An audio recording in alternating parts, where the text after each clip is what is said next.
Hi guys, may nag-chat. Di pala nag-chat. May nagsabi. May padala daw sa 7-Eleven ko gulay. So kinuha ko na siya ngayon. Ang bigat naman ng gulay. Ano kaya ang laman ng gulay na to? Oh. Happy birthday, Ron. Happy birthday ko na naman. Parang binalik niya lang din sa akin yung ano ko.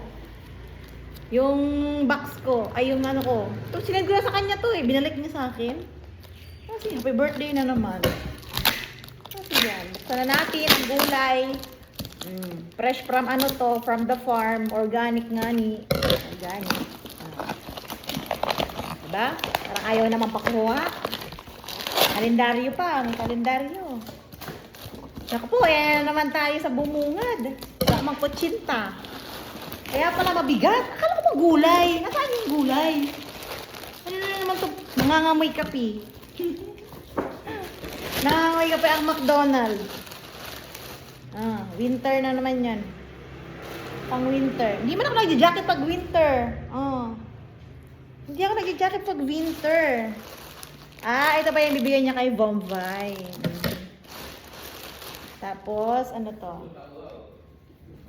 Long sleeve. Kaya ng long sleeve. May pahiwa sa likod.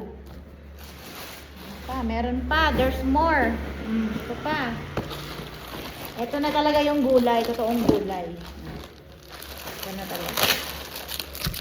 Ayan. Papaya. Meron din tayong ampalaya. Yes! Nakatikim din ng ampalaya na pinagmamalaki lagi. Thank you po. At maraming puro pagulong sa Bicol. Sa inyo ano? Sigarilyas sa Tagalog. Daming sigarilyas at mani.